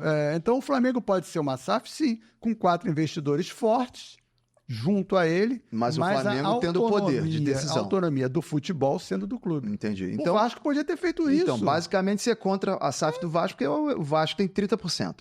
Não é nada. Não é nada. O Botafogo, você é... O Botafogo vendeu 90%. Mas é porque o Botafogo não tem o poderio do Vasco. Então, quer dizer, por isso que você entende que o do Botafogo no Rio é a 3ª ou 4ª torcida. Né? Uma dívida enorme. Mas tá indo bem. Funcionou. Porque também o Márcio Guedes dizia isso. Tomara que esse John Textor se apaixone pelo Botafogo. Era o que ele dizia, né? Se apaixonou. O John Textor se apaixonou pelo Botafogo. E a parcela de culpa, ele teve parcela de culpa ou ele... Culpa que eu digo é no... O John Textor? Na perda do título do Botafogo ou não? Se não fosse ele, o Botafogo não teria nem brigado. Não, nem ele. Se ele teve, os jogadores também tiveram, né? Porque foram os jogadores que pediram a cabeça do Lages. o técnico, Lage, né? Sim, depois pediram a depois cabeça do Castro, dele, né? E aí demitiu, aí o time desandou todo. Mas e o Textor, ele ama, Aceitou, ele ama o Botafogo? Olha, se ama, não sei, mas ele gosta e investe e faz campanhas aí e demonstra isso. Então você também é a favor da SAF do Flamengo, desde que o Flamengo tenha seu poder. Exatamente. E já que a gente está falando de Flamengo, SAF e tudo mais, o estádio, sai ou não sai? O Flamengo tem estádio, né? É bom dizer isso. Tem o estádio da Gávea? Sim. Só não pode fazer jogo lá. Estão pensando em fazer um estádio boutique ali, né? Pois é, não sei o que vai ser isso. É um estádio boutique. Mas é bacana, eu vi o projeto, eu li sobre o projeto, né? É interessante, estádio para 2.000 pessoas e tal. Então o Flamengo não tem estádio? É fake. O Flamengo tem estádio. O Fluminense tem estádio? Tem, se for do partido mesmo. Então se o Fluminense tem estádio... Não, ninguém fala que o Fluminense não tem estádio, reparou? É verdade. Só fala que o Flamengo não tem estádio. Por quê? Como disse o Bandeira de Mello, agora eu vou fazer o lado provocador, o Flamengo parece o Batman, que todo mundo quer ser o principal adversário. O Coringa, o Charada, a Mulher Gato, o Pinguim. Todo mundo quer ser o maior adversário do Batman. É o Flamengo, ele falou isso uma vez, assim, muito bem sacado. Aí todo mundo, o Flamengo não tem estádio. Como não tem estádio? O Flamengo foi campeão brasileiro sub-20 jogando onde? Na Gávea. O futebol feminino do Flamengo jogando na Gávea. Os times de base do Flamengo jogando na Gávea. Então tem um estádio lá. Eu já trabalhei lá, fazendo jogo para a TV. Né? Não, antigamente tinha Campeonato Carioca. Sim, então caramba, o Flamengo tem um estádio que não pode usar para jogos do futebol profissional. Então ter estádio, o Flamengo tem. Ele não tem um... É diferente. E aí tem o Maracanã. É uma alternativa. Né? Vou sempre lembrar que quando o Maracanã começou todo esse processo de licitação, o Vasco foi convidado a participar. O Botafogo não, porque já tinha lá a questão do Engenhão. O Newton Santos, né, o Engenhão e tal. Eu até brinco com o ex-presidente do Botafogo, Carlos Eduardo. Ele dizia que, tem que Newton Santos, não é Engenhão. Aí eu falava, presidente, no dia que o senhor chamar o Maracanã de Mário Filho e não de Maracanã, eu também vou fazer. Falei, Morumbi, mas eu hoje a mesma coisa. De Newton Santos, não chamo de Engenhão, não. Foi só, eu lembrei dessa história. Carlos Eduardo Pereira. Então o Flamengo tem o Maracanã, e na época o Vasco não quis entrar. Não sei se não tinha condição financeira, não tinha determinada certidão, mas não quis entrar. Não tem o estádio dele lá, cara? Tem que eles querem tanto, mas é que São Januário, para a grandeza do Vasco... Então que aumente lá, arruma o dinheiro lá para aumentar. Sim, cadê a SAF? Não chegou com o dinheiro? Aumenta lá. Havia uma proposta de reforma ali do estádio de São Januário. Agora surgiu o estádio bacana, o estádio do Vasco. Surgiu uma legislação agora do poder construtivo, capacidade construtiva, eu não sei o termo exato, mas parece que vão, a partir disso, fazer um estádio maior ali, alguma coisa, enfim. Mas o Flamengo tem um estádio próprio, é muito dinheiro. Se faz necessário? Se faz necessário. Não sei se vai ser no gasômetro. Eu lembro sempre que na Itália ninguém tem estádio, né? O Milan nem o Inter. Tudo estádios são da prefeitura, lá da cidade e tal. Ninguém não. Alguns já têm até, mas a maioria não, né? Então, assim, o estádio é uma fonte de receita? É uma fonte de receita. É importante para o time ter? É importante. Mas não é... Mas eu não faço essa exigência para o Flamengo ter um estádio que seja dele. Joga no Maracanã, vai fazer o que do Maracanã? Quem aluga, quem mora de aluguel tem uma casa. Tem muita gente que mora de aluguel e não quer ter a casa própria. Exatamente. Aí chamam o Flamengo de síndico. Não, o síndico ele não paga nada. Muito pelo contrário, muitas das vezes o síndico até recebe, né? Amigo. Fica isento de condomínio. Se o Flamengo e o Fluminense não tivessem entrado lá, o Maracanã estaria abandonado. Seria um coliseu. Um coliseu. E eu falar assim, não ia ter, foto. Não teria como jogar. Aqui jogou Zico, aqui jogou Roberto Dinamite. Estaria largado. Então, devemos agradecer por esses clubes estarem lá. Mas Sérgio, você não acha que esse entrave todo que se causa, né, que essa galera cria, melhor dizendo, para um futuro e eventual estádio do Flamengo é por conta exatamente desse risco do Maracanã ficar lá largado? Mas o Maracanã seria ousado Ou transformaria num centro comercial. É tombado, né? E ali dentro faria uma sala de cinemas e show. Então, uma das concorrentes da licitação, que é quem cuida lá do estádio de Brasília, o projeto é esse, de fazer do Maracanã não só um estádio de futebol. Lá em Brasília existem escritórios dentro do estádio. Várias empresas se mudaram para dentro do estádio e tem escritórios lá dentro. E eles pretendem fazer isso também no Maracanã. O projeto é muito bacana. Acho que é 360 graus o nome do projeto. Agora não me lembro de cabeça. É muito interessante. Mas não tem nenhum clube de futebol envolvido nele. O projeto deles é fazer com que todos os 4 grandes possam jogar lá nos jogos de maior apelo. Né? É uma alternativa. Deixa o Flamengo e o Fluminense cuidarem do Maracanã. É só normatizar isso de uma forma em que sejam respeitados determinados calendários, determinadas exigências. Vamos combinar uma coisa? Nova Iguaçu e Vasco, final do campeonato estadual aqui, que o Nova Iguaçu acabou eliminando o Vasco. No semi. O Nova Iguaçu jogou no Maracanã para faturar. Porque para ele não tem torcida para jogar no Maracanã. Um interesse financeiro, né? É interesse financeiro. Então, o presidente do Fluminense, o Mário Bittencourt, uma vez falou isso lá na TV, num programa que ele foi. Que ele ofereceu o Maracanã, algumas datas do Maracanã para o Vasco, e que o Carlos Roberto Osório, né, que era o vice-presidente do Vasco, disse: esse jogo não é maracanizável, não me interessa. Não é maracanizável no sentido de que não dava para faturar. Então ele não quis jogar no Maracanã. Então você não pode ter o Maracanã só para o jogo que você quer faturar. Entendeu? Entendi. É isso. Isso é o que acontece hoje. E, às vezes, marcam um jogo para provocar. Entendi. E isso acirra até a rivalidade de torcida. Sim. Você vê que o cara tá no Maracanã, se sente um campeão, porque, aí, tá vendo? Eu tô aqui e a gente ganhou na justiça do Flamengo e do Fluminense. Isso se transformou numa outra forma de ódio, enfim. Perder o Maracanã seria muito ruim, né? A gente fala que queria ter um estádio porque a receita... Não tem, o Maracanã não sobrevive sem o Flamengo. Não sobrevive, isso é fato. E até para o Flamengo fazer um estádio teria que ser com a capacidade de 80 para 100 mil. Mas não vai ser, por conta do custo. Aí, quer dizer, então, enfim, cara, vamos vendo o que vai acontecer. O ideal é que o Flamengo pegasse o Maracanã. Mas aí não tem como, né? Porque... Mas é o sonho, né? É o que se pensaria. Comprasse, né? Sérgio, me fala aí, cara, do teu podcast, que você não falou. Não posso. Não pode falar? O projeto está sendo feito. Está sendo feito? O podcast da TV. Da TV eu posso falar. Então, eu fiz durante 12 anos a mesa redonda de domingo, né? Lá, da TV, no Mundo da Bola. E saí em outubro do ano passado. E já comecei o podcast do No Mundo da Bola, que vai ao ar toda segunda-feira, 18h30, no YouTube da TV Brasil. A gente vai divulgar. Tá lá, podcast No Mundo da Bola, e a gente fala só de futebol. Olha aí. Né? O futebol raiz, né? E a gente faz curtinho, 25, 30 minutos, né? A gente vai colocar aqui na edição, divulgar pro pessoal, para ter essa oportunidade aqui, né? de ouvir cada história atualizar bacana. A história, a gente procura resumir de forma bem veloz, uma pauta maior, e fala dos outros campeonatos, assim, rapidamente. Agora vem o Campeonato Brasileiro, facilita, né? Com certeza. Não precisa muito dos estaduais. Estamos lá. Sérgio. Segunda-feira, 18h30, no YouTube da TV Brasil. Fiquem ligados aí, hein? Isso. Sérgio, muito obrigado. Foi bom? Pelo papo. Foi maravilhoso. Resolveu?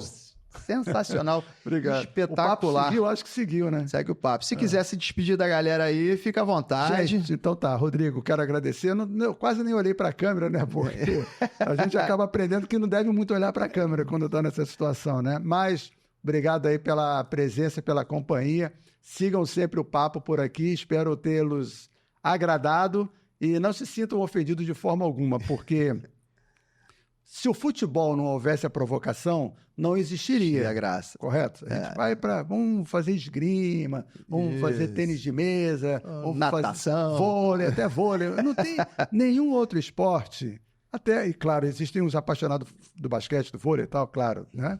Mas no futebol a parada acho que é outro patamar, como diria o Bruno Henrique, né? Então não se sinta ofendido que isso aqui é lazer mesmo, é diversão. O esporte é diversão, é saúde. Entretenimento. Entretenimento. Não leva pro lado do ódio. Não leve pro coração.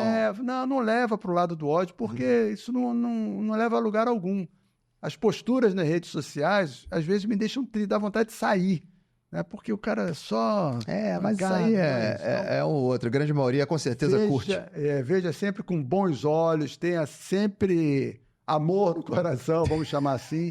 Siga o papo, esteja aqui com o Rodrigo. Foi um prazer muito grande falar com vocês. Obrigado, Sérgio. Tamo junto, tá? Grande abraço, hein? Então, gente, não se esqueçam, se inscrevam lá no canal e segue o papo!